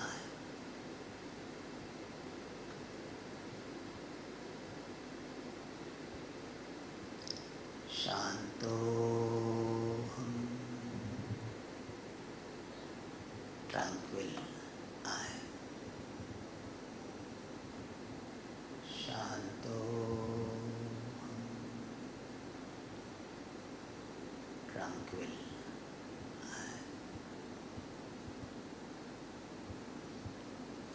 See this fact by yourself. I am Shantaha, tranquil. See this by yourself.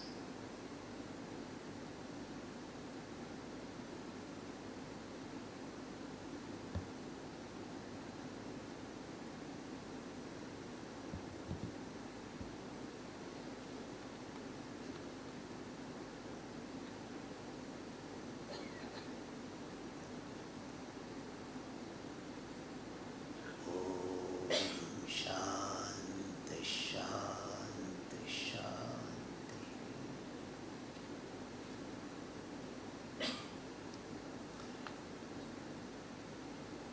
Gently, you can open the eyes.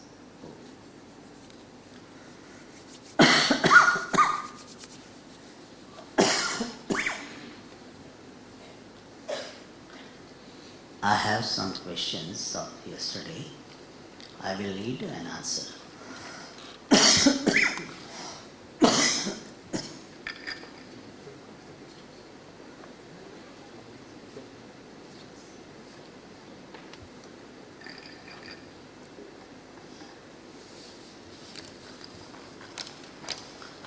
we have very interesting question. When I do sadhana by japa or chanting a shloka for some days without missing it, many problems, disturbances, distractions will come. But when I stop sadhana, life goes smoothly. I tried it a few times and same thing is repeating.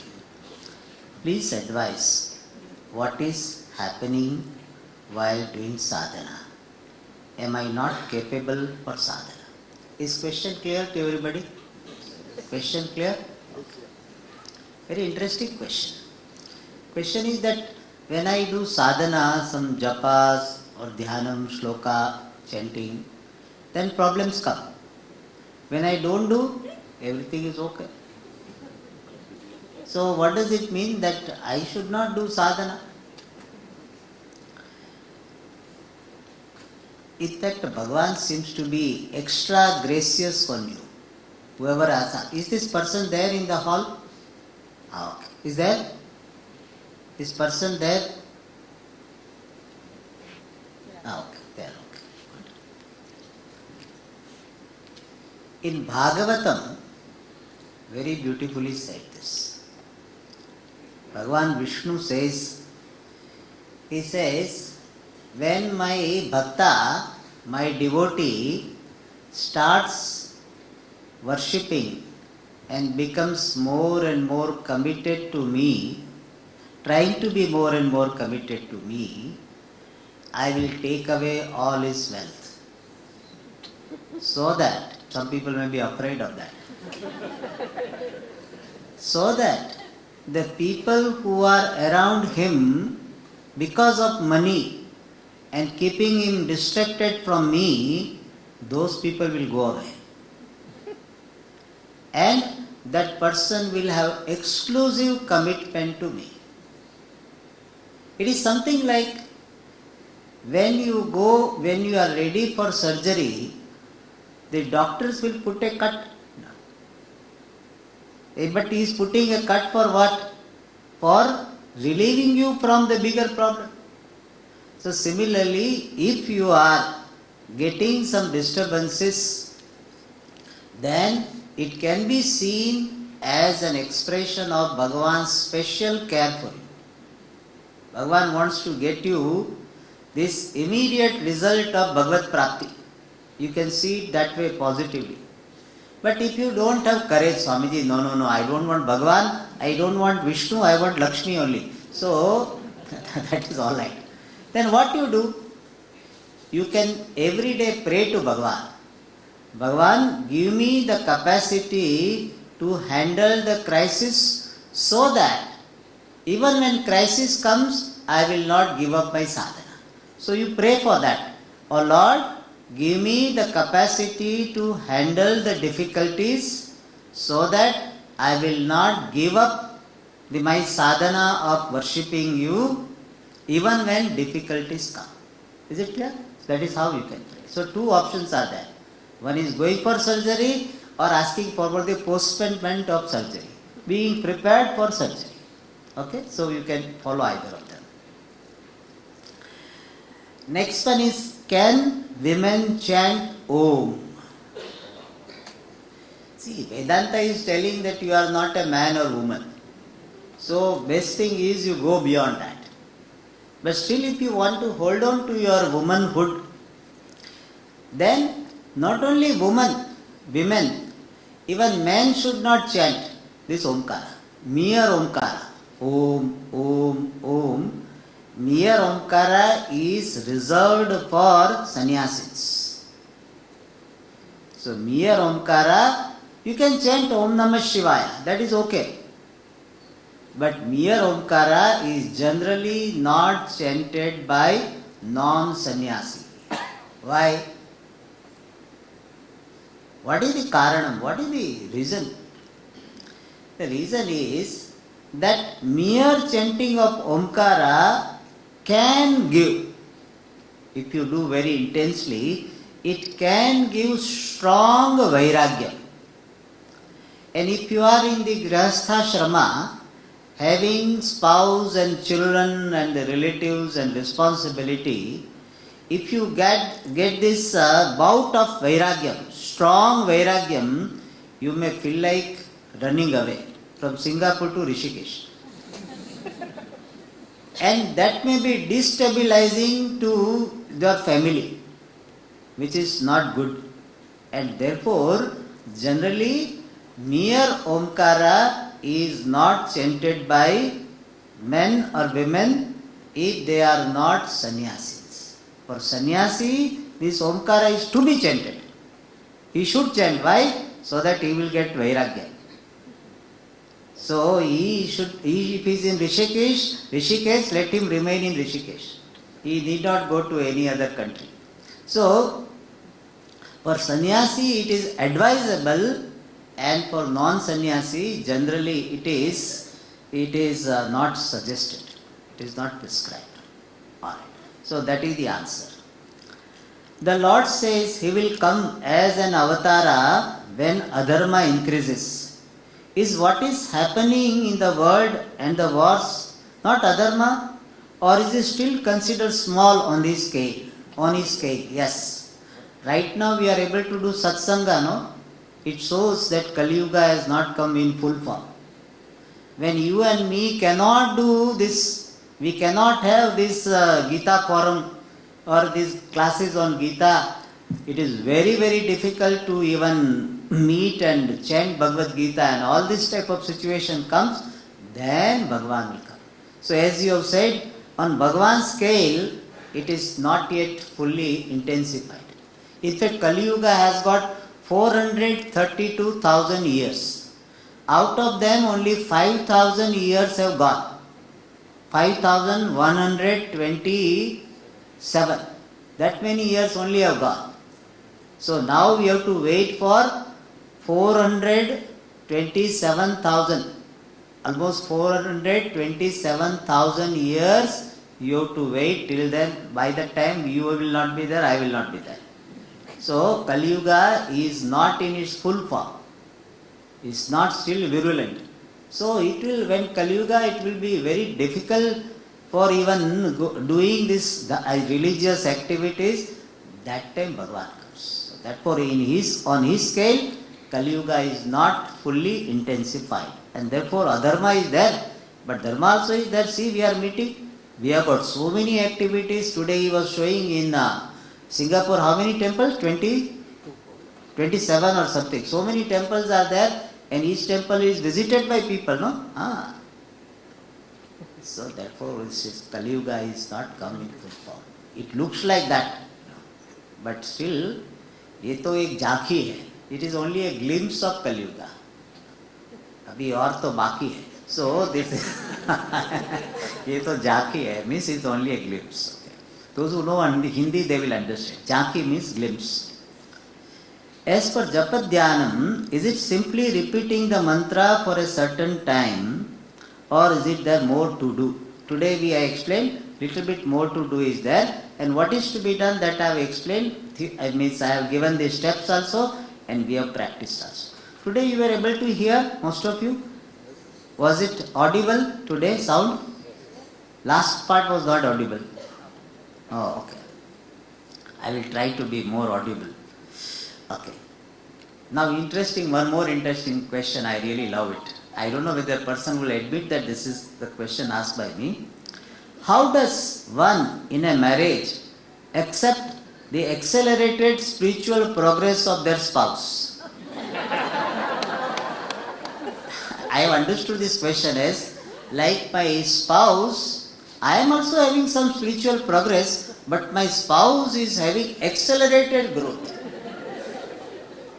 So I am growing with this 3%. My growth rate is 3%, and his or her growth is 20%. So how to handle that? Whenever you have got this type of situation, make that person who is having accelerated growth as the source of inspiration. Develop reverence for that person. Feel very blessed that I am happen to be the spouse of such a person.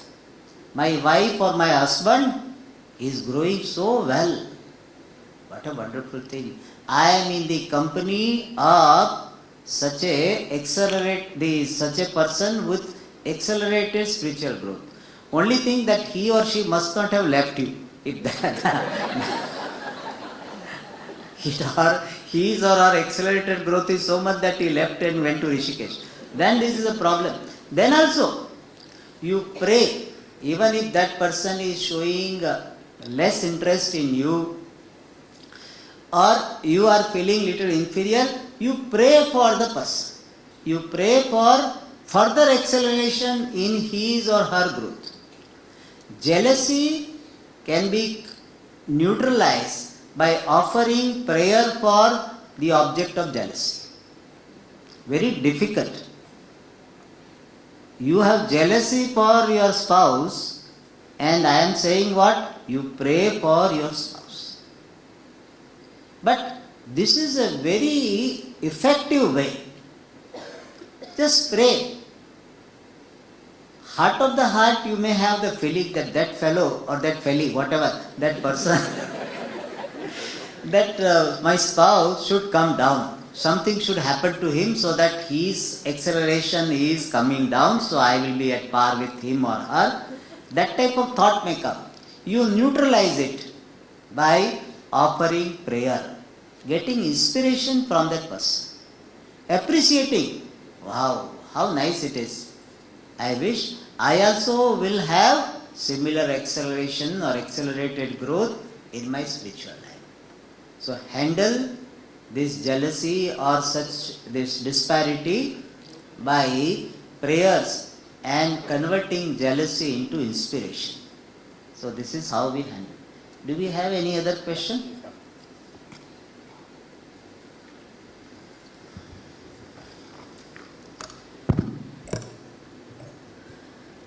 Thank you, Swamiji, for your deeply insightful talk this evening. Thank you for taking us on the journey from meditation on Ishvara to meditation on our true nature as a way of removing our habitual error. In addition to giving us knowledge, thank you for also leading us through the steps to perform Ishvara Dhyana. Your lucid way of explaining the complex concepts help us retain this and enthuse us to practice them. Before we begin the Q&A of the written questions which we have collected today, we have some important announcements. The IGF talk by Swamiji will continue tomorrow evening. Tomorrow morning at 10 a.m., a satsang will be held here at this very hall. It will begin with bhajans and devotional songs, followed by a short talk and open Q&A with Swamiji. The Likita Gita Samarpan initiative continues this year. You are invited to handwrite the Bhagavad Gita, including Dhyana Shloka and Gita Mahatmyam, in any language of your choice.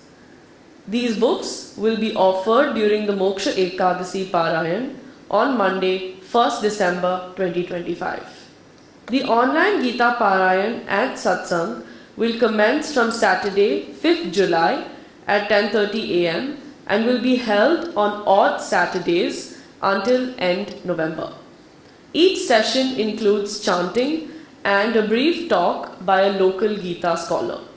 Please register online using the Gita Jayanti website to receive the link. Kindly note that the activities of Gita Jayanti are funded only through your support by any donations and advertisements in Gita Vani. Hence, we appeal to you to donate generously. Donation boxes are placed outside the hall. You can also contribute via PayNow using the QR codes displayed in the foyer and in your IGF booklet. Satvik Prasadam will be served downstairs at the end of today's session. We will assemble again tomorrow at 6:30 p.m. for the final day of the Gita Forum, and we will begin the chanting of chapter 6 before the lecture. In the interest of time, we will probably take only one question from what we have received today. The rest of it, we will take it in tomorrow's session. And the one question is, how does one practice detachment in day-to-day life, particularly with close family? Yes. Good question. Our life is always day to day only. There is no other life. But still we use the expression to show that day to day life means when we are not in a special setup in ashram or something, when we are with our people. Detachment can be practiced by remaining objective. In fact, one definition of detachment is objectivity. What is the meaning of objectivity? You must have heard this word and you think, many of us may not be knowing what is the exact meaning of objectivity. Objectivity means seeing things as they are. Seeing spouse as spouse, a person who is a co-traveler. Nothing more, nothing less. A person happened to be co-traveling with me. He or she is a co-traveler. And our traveling together has started one day, and one day it will be over. Let us be good co-travelers. Aeroplane, generally people don't have this experience, but in train, especially in second class, non-AC second class, we see this. As the class becomes higher and higher, the cordiality comes down. In second class non-AC, these co-travelers will be interacting with each other. You take care of my luggage, I am going down. I will take care of your luggage. And if I have brought some food, I share with others. That person will share with me. We talk about our well-being and share some thoughts, have some discussion. We like the person, very good. But when my station comes, I get down without any conflict. Not that, such a nice co-traveler is there, let me extend my journey. Generally we don't do that. The TC comes and okay, you extend my journey because I got a nice co-traveler. Generally we don't do it. When my station comes, I get down. His or her station comes, he gets down. And it is considered to be okay. Similarly, every now and then reminding ourselves of this fact. All our relatives are co-travelers.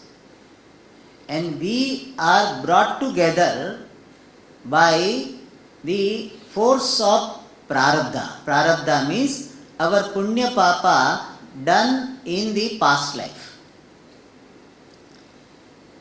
That is why they say marriage is made in heaven. What does it mean? Marriage is made in heaven means you have some account to settle with your spouse. Therefore you will marry that person only. However much you try. First time you reject, but second time you will marry that person only. I have heard this case. That first time they went and said no. After some time same person marries. Because account is to be settled. So why I marry this person? Because I have to give some joy to this person and some pain also to that person. Similarly, that person has to give me some joy and some pain. So for settling the account, we are together. And if some suffering comes from the spouse, we say, okay, good, my account is settled. And some joy we receive, yes, punyam is fructified. But when this karma based account, in Hindi they say runanubandha. When runanubandha, karma based account is over, then that person goes away from your life or you go away from that person's life. Either by death or divorce or whatever. So, I look upon all relatives as the plan of Ishvara brought about by this law of karma, punyam and papa. And so as long we are together, we help each other. In fact, relationship is meant for emotional growth. Marriage gives stability to person's life. Especially for a man, the stability comes because of marriage. The person who is very irresponsible, then say you get him married, he will be alright. So that is how it happens. So marriage is very important for emotional growth. It helps you to extend yourself.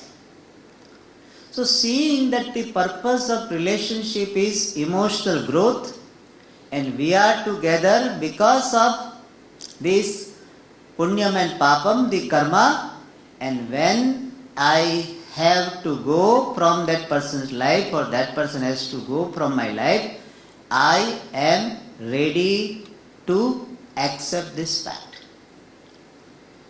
Fact is going to be there. Better I prepare myself to accept the fact that all relationships are temporary and meant for my emotional growth. So I don't look upon my relatives as binding factors. I look upon my relatives as the avenues for my emotional growth and for this settling the account of karma. And with their help, you have mutual growth and ready to accept the fact that this sanyoga, this association will end up in dissociation, separation. And always see Bhagavan between you and your relatives. Bring Bhagavan, Ishvara in your relationship. That because of Ishvara's will and Ishvara's order, we are together, and as per Ishvara's order, we will be separated, happily together, and not if not happily, at least objectively we will be separated. If you keep this awareness and keep reminding, you will have detachment with your relatives. Oh, yes, yes. Come.